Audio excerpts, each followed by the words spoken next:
ఓకేనా సోదరా?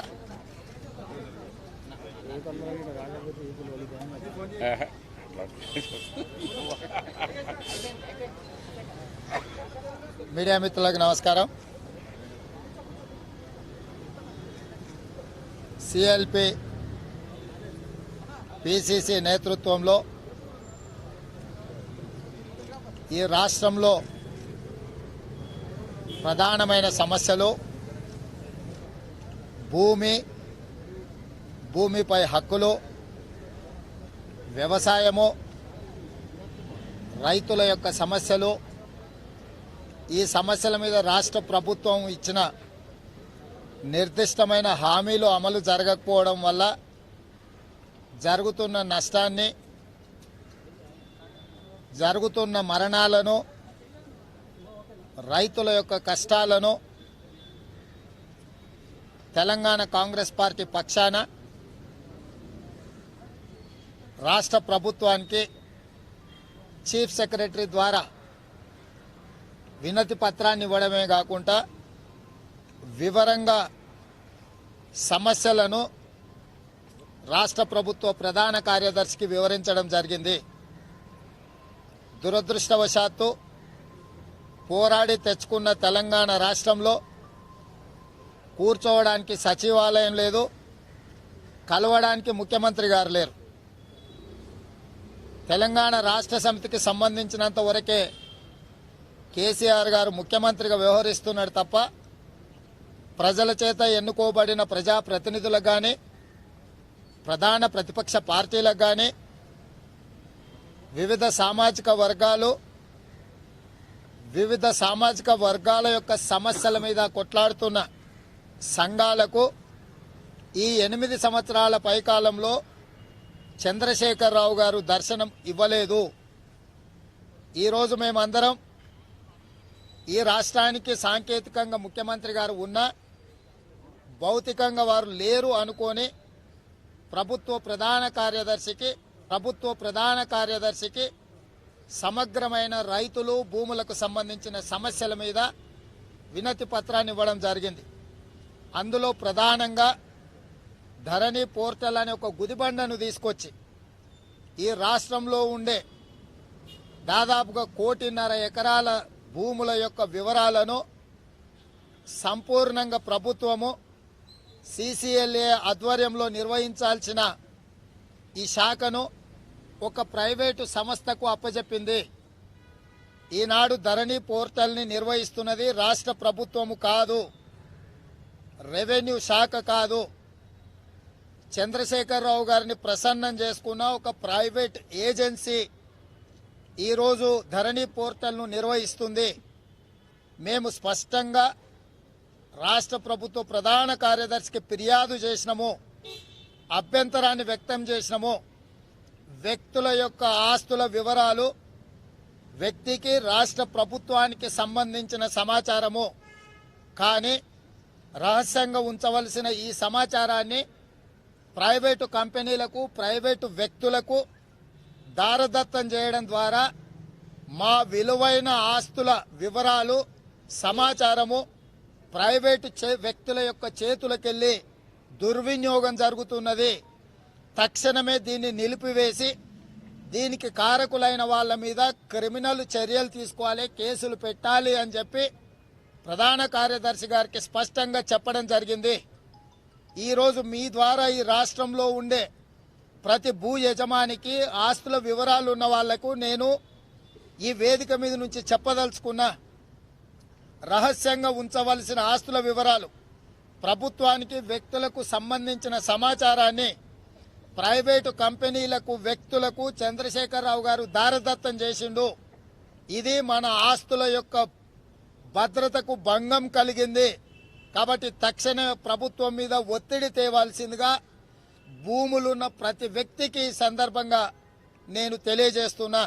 అదేవిధంగా మా కిసాన్ సెల్ కానీ, సిఎల్పి గారు కానీ, శాసనసభ్యులు కానీ, ముఖ్యమైన నాయకులందరూ గత కొన్ని నెలలుగా ధరణి పోర్టల్ వల్ల సమస్యలు ఎదుర్కొంటున్న రైతుల యొక్క ఆవేదనను ప్రభుత్వానికి తెలియజెప్పి తక్షణమే ఈ ప్రభుత్వం ప్రతి సమస్యకు పరిష్కారం చూపించాలి. 24 లక్షల అసైన్మెంట్ భూములు ధరణి పోర్టల్లో కనిపించకపోవడం వల్ల దళితులు, గిరిజనులు తీవ్రమైన నష్టానికి లోనవుతున్నారు. వాళ్ళు చనిపోతే రైతు బీమా పథకం రావడం లేదు. వాళ్ళు బతికున్నప్పుడు వ్యవసాయం చేసుకుంటే వాళ్లకు రైతు బంధు పథకం రావడం లేదు. అదేవిధంగా బ్యాంకుల దగ్గరికి వెళితే రుణాలు రావడం లేదు. దీనికి కారణం 70 సంవత్సరాల కాంగ్రెస్ పార్టీ ఇచ్చిన 24 లక్షల ఎకరాల అసైన్మెంట్ భూములు ఈ రోజు ప్రమాదంలో పడ్డాయి. లక్షలాది మంది రైతుల పొట్టగొడుతుంది ధరణి పోర్టల్ ద్వారా రాష్ట్ర ప్రభుత్వం. తక్షణమే దాన్ని సవరించాల్సిందిగా, తక్షణమే వాళ్ళని ఆదుకోవాల్సిందిగా కాంగ్రెస్ పార్టీ డిమాండ్ చేసింది. అదేవిధంగా 2014లో కావచ్చు, 2018లో కావచ్చు, చంద్రశేఖరరావు గారు రైతులకు ఏకమొత్తము ఒకేసారి ₹1,00,000 రైతు రుణమాఫీ చేస్తా అని నిర్దిష్టమైన హామీ ఇచ్చిండు. 2014 నుంచి 18 వరకు 4 విడతల పేరు మీద ఆనాడు రైతుల నిండా ముంచిండు. మళ్ళీ 2018లో హామీ ఇచ్చి ₹1,00,000 రైతు రుణమాఫీ అని చెప్పి ఈ రోజు వరకు జరగలేదు. దాదాపుగా 25,000 కోట్ల రూపాయలు 47 లక్షల మంది రైతులు లబ్ధిదారులు ఉన్నారు. తక్షణమే వాళ్లకు చెల్లించాలి. ఇక మీకు మిగిలింది రాష్ట్ర ప్రభుత్వానికి ఉన్న అవకాశం ఒకే ఒక్క బడ్జెట్. 4 బడ్జెట్లు అయిపోయినాయి, 5వ బడ్జెట్ మీరు ప్రవేశపెట్టబోతున్నారు.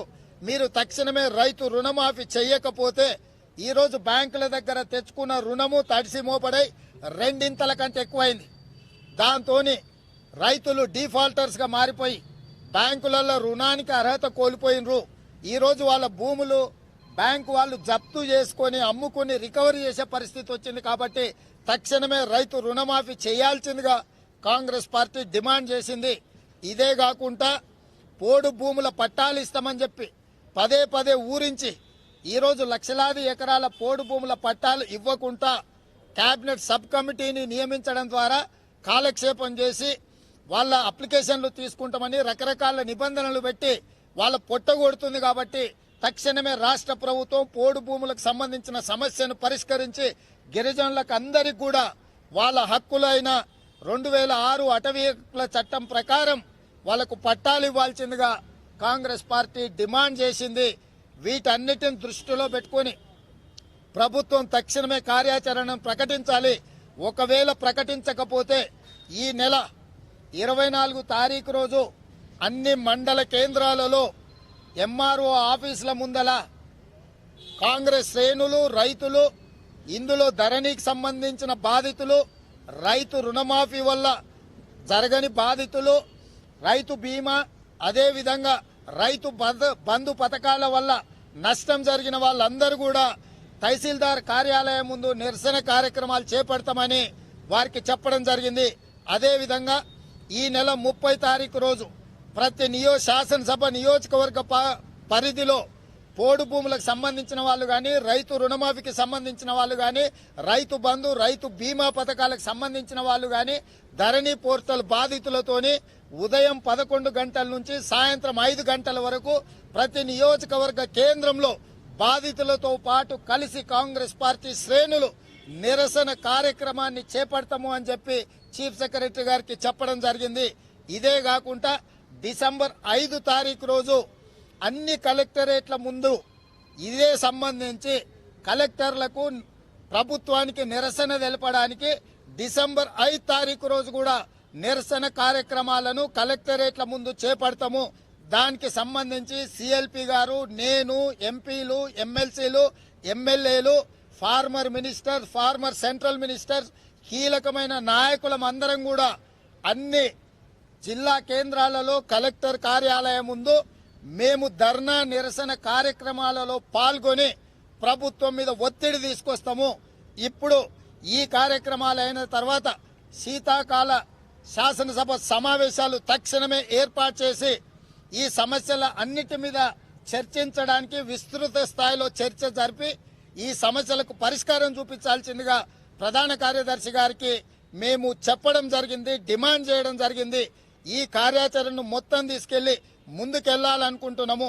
ఈ రోజు రాష్ట్రంలో 2 రాజకీయ పార్టీలు లేని వివాదాలను సృష్టించి ప్రశాంతంగా ఉన్న తెలంగాణ రాష్ట్రంలో చిచ్చుబెట్టి ఒకవైపు బీజేపీ, రెండవ వైపు టీఆర్ఎస్ ప్రభుత్వ వైఫల్యాలను కప్పిపుచ్చుకోవడానికి ఈరోజు దాడులు, ప్రతిదాడులు, నిరసనలు, వ్యక్తిగతమైన దూషణలు పూర్తిగా తెలంగాణ రాష్ట్రాన్ని అస్థిరపరిచి ప్రశాంతంగా ఉండి వేలాది కోట్ల రూపాయలు పెట్టుబడులు వచ్చి విశ్వనగరంగా ఆనాడు కాంగ్రెస్ పార్టీ అభివృద్ధి చేసి ఔటర్ రింగ్ రోడ్డు, అంతర్జాతీయ ఎయిర్పోర్టు, ఐటీ కంపెనీలు, ఫార్మా కంపెనీలు, మెట్రో రైలు, కృష్ణా జలాలు, గోదావరి జలాలను తీసుకొచ్చి ఒక ప్రశాంతమైన వాతావరణాన్ని, మత కల్లోలను ఉక్కుపాదంతో అణిచివేసి ప్రపంచంలో ఉన్న ప్రతి పెట్టుబడిదారుడికి హైదరాబాదు నగరాన్ని వేల కోట్ల రూపాయలు పెట్టుబడులు పెట్టడం ద్వారా లక్షలాది మంది దేశంలో, ఇతర దేశాలలో ఉన్న యువకులకు, చదువుకున్న నిరుద్యోగులకు ఉద్యోగ ఉపాధి అవకాశాలు కల్పించడానికి ఒక్క గొప్ప నగరాన్ని కాంగ్రెస్ పార్టీ తీర్చిదిద్దుతే ఈరోజు నరేంద్ర మోడీ, చంద్రశేఖరరావు గారు వ్యక్తిగత ప్రతిష్టకు పోయి ఒక అశాంతిని, అలజడిని, ఇక్కడ శాంతి భద్రతలను దెబ్బతీసి దాడులు, ప్రతిదాడులు చేయడం ద్వారా హైదరాబాదు, తెలంగాణ రాష్ట్రాన్ని గందరగోళం చేసి ఇక్కడికి రావాల్సిన పెట్టుబడులను గుజరాత్కు తరలించడానికి కుట్రలు జరుగుతున్నాయి. ఇవాళ గుజరాతీ మాఫియా హైదరాబాద్ నగరంలో, తెలంగాణలో అరాచకాన్ని సృష్టించి దాడులు చేసి ఇక్కడుండే ప్రశాంతంగా వ్యాపారాలు చేసుకుంటున్న వ్యాపారస్తులను, చాలా మంది అమాయకులను కూడా ఒక పక్కన రాష్ట్ర ప్రభుత్వం, పోలీసులు, ఏసీబీ, ఇతర ఏజెన్సీల ద్వారా దాడులు చేస్తే కేంద్ర ప్రభుత్వం, ఈడీ, ఇన్కమ్ ట్యాక్స్, సిబిఐ ఏజెన్సీల ద్వారా దాడులు చేసి ఈ తెలంగాణ రాష్ట్రము, హైదరాబాదు నగరం నివాసయోగ్య నగరం కాదు, ఇక్కడ ప్రశాంతత లేదు, ఇక్కడ శాంతి భద్రతలు లేవు, ఇక్కడ ఏ పెట్టుబడులు పెట్టినా ఏదో ఒక ప్రభుత్వం, అది రాష్ట్ర ప్రభుత్వం కావచ్చు, కేంద్ర ప్రభుత్వం కావచ్చు, ఏజెన్సీల ద్వారా దాడులు చేసి అక్రమ కేసులు పెట్టి అరెస్టులు చేస్తారన్న ఒక వాతావరణాన్ని సృష్టించి హైదరాబాదులో పెట్టే పెట్టుబడులను దెబ్బతీస్తున్నారు. వీటన్నిటిని దృష్టిలో పెట్టుకొని ఇట్లాంటి వాతావరణం తెలంగాణకు తీరని నష్టం చేకూరుస్తుంది. ఈ తెలంగాణ రాష్ట్ర ఏర్పాటు అన్ని సమస్యలకు పరిష్కారం చూపిస్తుందని కాంగ్రెస్ పార్టీ త్యాగాలకు పాల్పడి తెలంగాణ రాష్ట్రం ఇచ్చింది. ఈ ఇచ్చిన రాష్ట్రాన్ని రెండు రాజకీయ పార్టీలు, ఇద్దరు వ్యక్తులు తమ పంతాలకు, పట్టింపులకు వేదికగా మార్చి తెలంగాణను సర్వనాశనం చేస్తున్నారు. కాబట్టి ఈరోజు కాంగ్రెస్ పార్టీ స్పష్టమైన ప్రజల యొక్క సమస్యల మీద పోరాట కార్యాచరణ తీసుకొని ముందుకొచ్చి పోరాటానికి ముందుకెళ్తున్నాం. తెలంగాణ సమాజం అంతా మేల్కొనవలసిన అవసరం ఉన్నది, అప్రమత్తం కావాల్సిన అవసరం ఉన్నది. ఆనాటి ఉద్యమకారులు కావచ్చు, అమరవీరుల కుటుంబాలు కావచ్చు, లేకపోతే మేధావులు కావచ్చు, మీరందరూ కూడా తెలంగాణలో జరుగుతున్న విషయాలను క్షుణ్ణంగా పరిశీలించి ప్రజలకు ఒక భరోసాను కల్పించి, ప్రజలకు విశ్వాసం కల్పించి మళ్లీ తెలంగాణ రాష్ట్రం ప్రశాంతంగా ఉండాలి అంటే అది కాంగ్రెస్ పార్టీతోనే సాధ్యమవుతుందన్న విషయాన్ని కూడా ప్రతి ఒక్కరికి చేరవేయాల్సిందిగా మీడియా మిత్రులందరికీ కూడా నేను విజ్ఞప్తి చేస్తున్నా. ఈ అన్నిటినీ కాంప్రహెన్సివ్ గా చూడాల్సిన అవసరం ఉంది. ఒక పక్కన ఢిల్లీ లిక్కర్ స్కామ్ కావచ్చు, రెండవ పక్కన ఎమ్మెల్యేల కొనుగోలు కావచ్చు. వారం రోజులలో వీళ్ళందరినీ తీసి లోపలేయచ్చు, అవసరమైతే వాళ్ళని ఉరిదీయొచ్చు నడి బజార్లో, ఎవరు వద్దంటలేరు. నెలల కొద్దీ దీన్ని వివాదం సృష్టించి ప్రజా సమస్యలు చర్చ జరగకుండా చూస్తున్నారు. నయీం డైరీలప్పుడు ఇదే జరిగింది. డ్రగ్స్ కేసులో ఎక్సైజ్ డిపార్ట్మెంటు నెలల కొద్దీ సినిమా వాళ్ళని పిలిచి ఇదే రకంగా చేసిండ్రు. ఆర్టీసీ కార్మికులు ధర్నా చేసినప్పుడు ఇదే రకమైన కార్యాచరణతో పోయారు.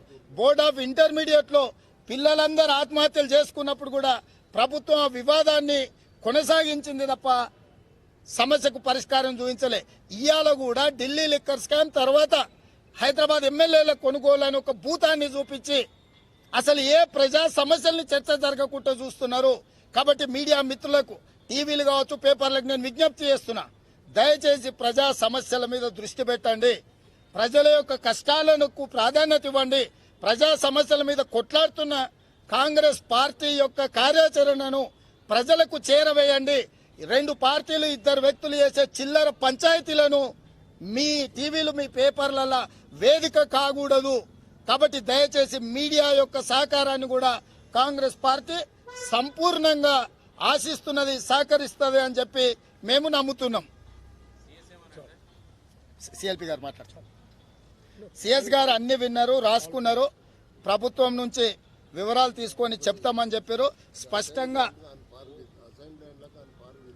అసైన్మెంట్ ల్యాండ్స్ కూడా ప్రభుత్వం సేకరించే దాని మీద ప్రైవేటు భూములకు ఏ విధంగా అయితే 2013 భూసేకరణ చట్టం ప్రకారం నష్టపరిహారం ఇస్తున్నారో తప్పని పరిస్థితి అయితేనే అసైన్మెంట్ భూములను ప్రభుత్వం సేకరించాలి. ఆ సేకరించిన భూమికి కూడా ప్రైవేటు భూములతో సమానంగా నష్టపరిహారాన్ని అందించాలి అని చెప్పి కాంగ్రెస్ పార్టీ స్పష్టంగా చెప్పడం జరిగింది. స్పెసిఫిక్ వివరాలు రాచకొండ భూములకు సంబంధించి కావచ్చు, లేకపోతే సంగారెడ్డిలో భూముల విషయాలు కావచ్చు, లేకపోతే భద్రాచలం ప్రాంతంలో పోడు భూములు స్పెసిఫిక్ ఇష్యూస్ కూడా చీఫ్ సెక్రటరీ గారికి మేము చెప్పడం జరిగింది.